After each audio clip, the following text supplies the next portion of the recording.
अभिलाषा Hindi academy में एक बार फिर से सभी विद्यार्थियों का हार्दिक अभिवादन। हम देख रहे थे एलटी ग्रेड की प्रैक्टिस सेट। इस क्रम में हम 3 प्रैक्टिस सेट लगा चुके हैं। आज की कक्षा में हम इसकी चौथा प्रैक्टिस सेट लगाएंगे। चौथे प्रैक्टिस सेट में भी हम इसके पहले की कक्षा में 40 प्रश्नों को हल कर चुके हैं।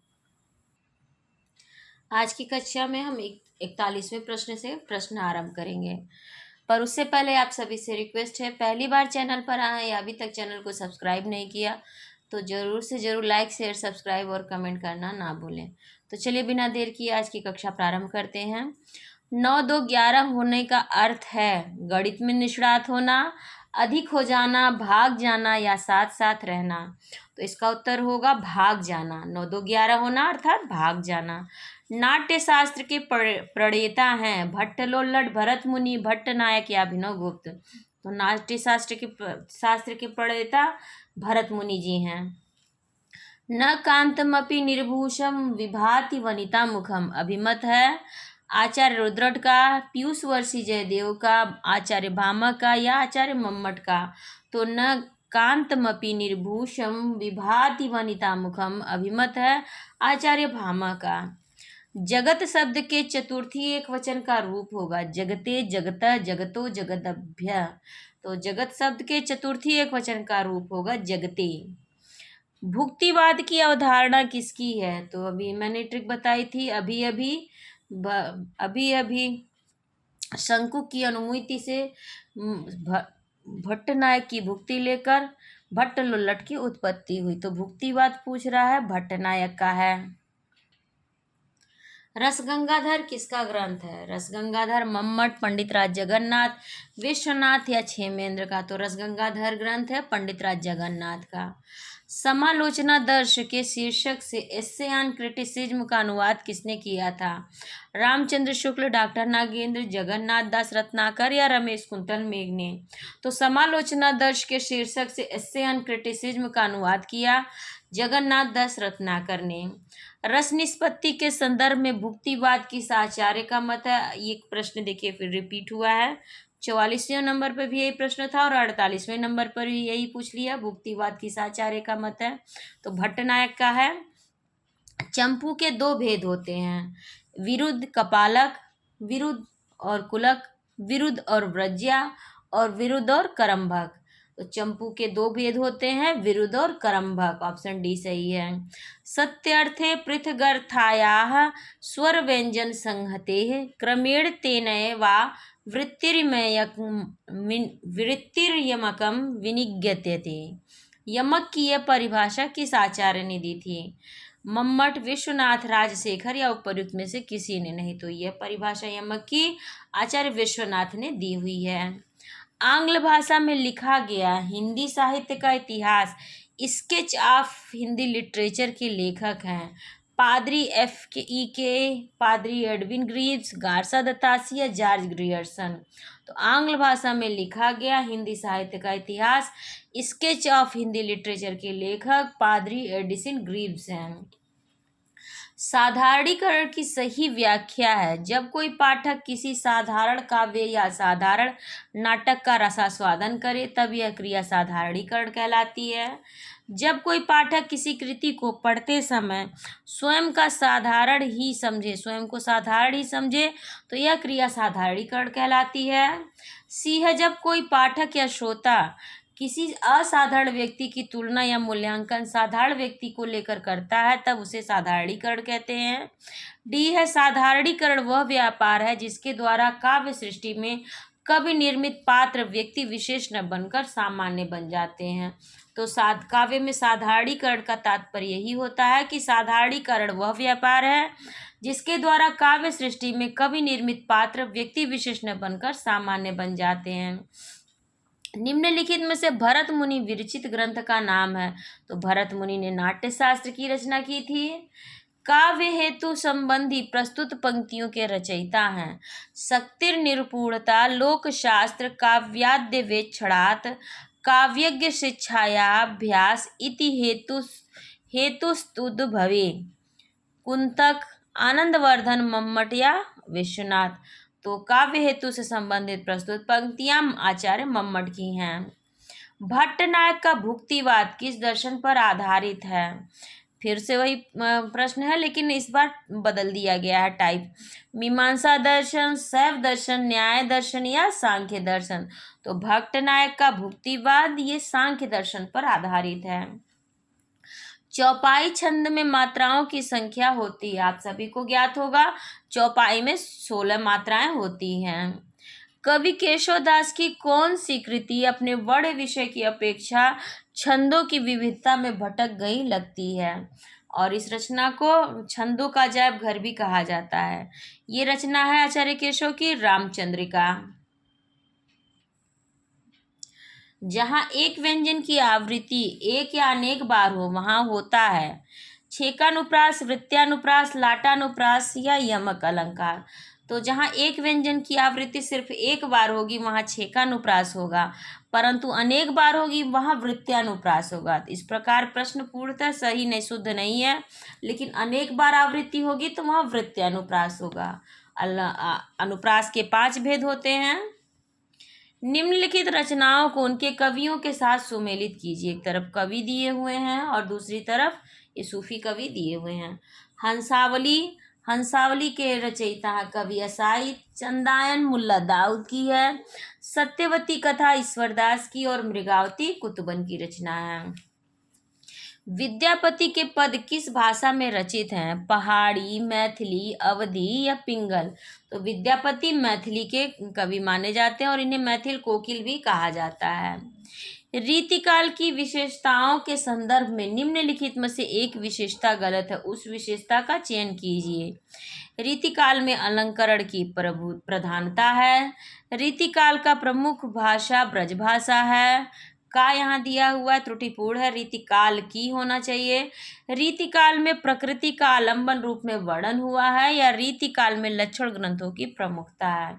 तो इन सभी स्टेटमेंट्स में ऑप्शन सी रीतिकाल में प्रकृति का आलंबन रूप में वर्णन हुआ है ये गलत है, ये बल्कि ये छायावाद की विशेषता है। उत्तर प्रदेश सरकार द्वारा गठित लिपि सुधार परिषद की 28-29 नवंबर 1953 को बैठक की अध्यक्षता की थी तत्कालीन उपराष्ट्रपति डॉक्टर सर्वपल्ली राधाकृष्णन ने। बघेली बोली का संबंध किस उपभाषा से है? तो अवधी बघेली छत्तीसगढ़ी ये पूर्वी हिंदी की बोली है। मैंने स्मृति के दीप जलाए किसकी रचना है? राजर्षि पुरुषोत्तम दास टंडन, राम वृक्ष बेनीपुरी, राम लक्ष्मीनारायण सुधांशु या रामनाथ सुमन? तो मैंने स्मृति के दीप जलाए ये रामनाथ सुमन की रचना है। रामपुर, मुरादाबाद, बिजनौर, मेरठ, देहरादून के मैदानी भाग और सहारनपुर की में बोली जाती है गढ़वाली, छत्तीसगढ़ी, खड़ी बोली या बांगरू? तो यहाँ पर खड़ी बोली बोली जाती है। आप मेरठ से इसको पकड़ सकते हैं। मेरठ जो है खड़ी बोली का सबसे केंद्र बिंदु है।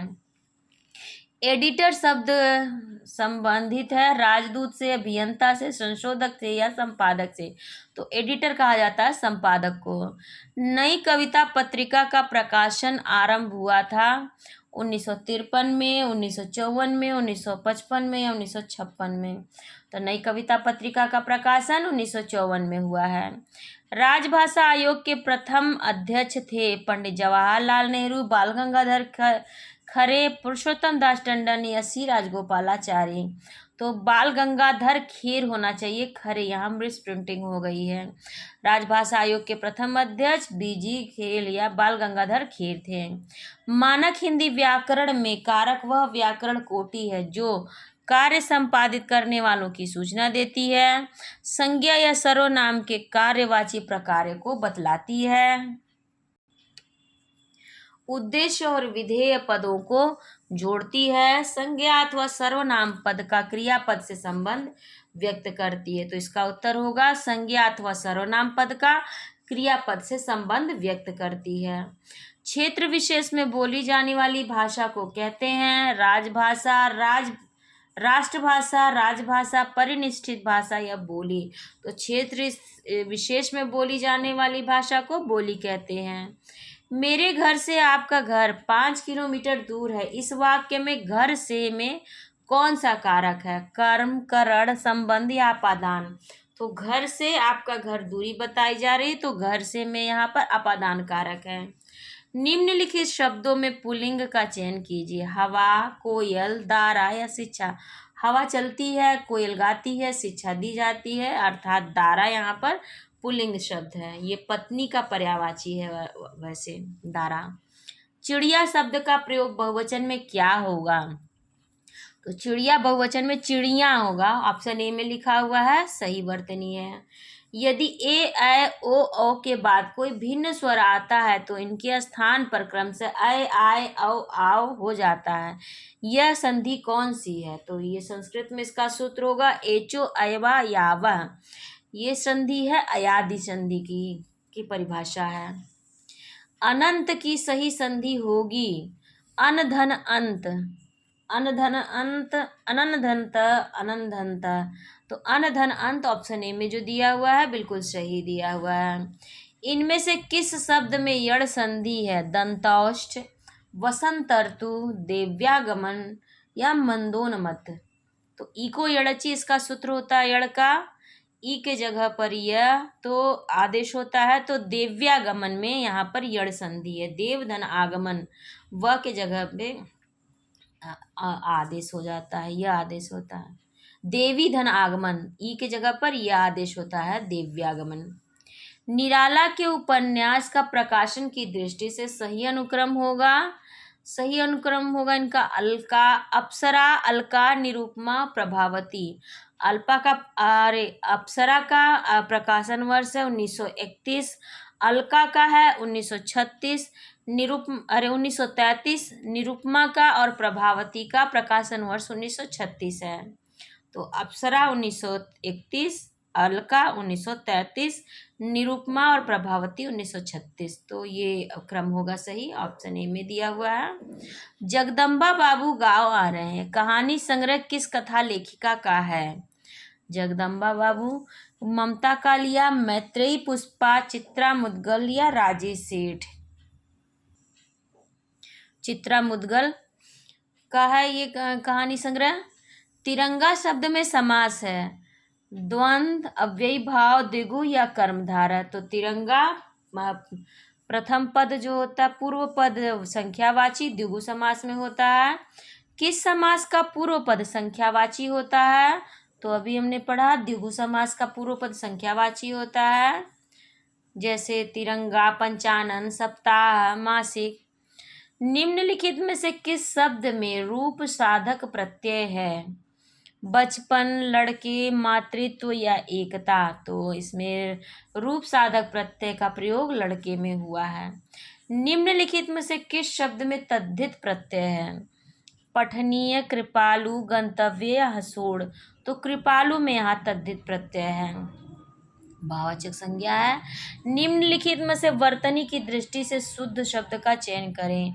पूजनीय, उज्ज्वल, परिपार्श्विक या ज्योत्सना। तो इसमें परिपार्श्विक की वर्तनी शुद्ध रूप में दी हुई है। अब इस कक्षा को मैं यहीं पर विराम देती हूँ। इसके आगे के प्रश्न अर्थात 84वें प्रश्न से हम इसके अगले भाग में देखेंगे। तब तक आप सभी से रिक्वेस्ट है, पहली बार चैनल पर आए हैं या अभी तक चैनल को सब्सक्राइब नहीं किया तो जरूर से जरूर लाइक, शेयर, सब्सक्राइब और कमेंट करना ना भूलें। कोई प्रश्न हो, कोई दुविधा हो हिंदी साहित्य या हिंदी व्याकरण को लेकर तो एक बार जरूर कमेंट सेक्शन में पूछें। मेरे टेलीग्राम से जुड़ सकते हैं, मुझे मेरे FB पेज भी फॉलो कर सकते हैं। आप सभी का बहुत बहुत धन्यवाद। लिंक आपको डिस्क्रिप्शन में मिल जाएगी।